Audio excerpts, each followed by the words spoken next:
On Capitol Hill, the focus was on video games, amid complaints that some of them promote the very thing that most people are trying to prevent. Video game manufacturers today issued something of a preemptive strike, aimed at keeping violent and sexual images away from kids. NBC's John Cochran now. The makers of some video games promote them as a way that guys can show how tough they are. But today, the game makers themselves blinked. Under pressure from an angry Congress and angrier parents, game makers offered a new rating system.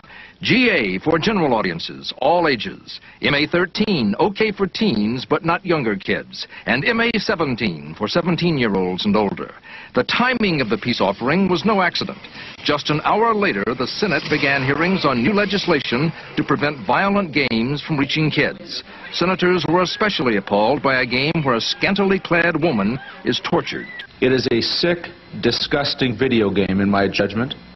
It's an effort to trap and kill women. Shame on people that produce that trash. It's child abuse, in my judgment. The maker of the game says players can protect the victimized woman by winning the game.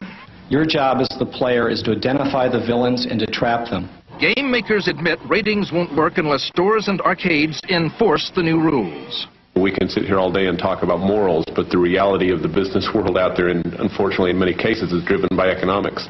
Some makers say playing games with simulated violence may actually help some teenagers who can release pent-up feelings, a theory other witnesses disputed. How would you like to have a teenage daughter go out on a date with someone who's just watched or played 3 hours of that game? Not much, said the senators, who vowed to press ahead with tough legislation unless the $6 billion a year video game industry cleans up its act soon. John Cochran, NBC News, Washington.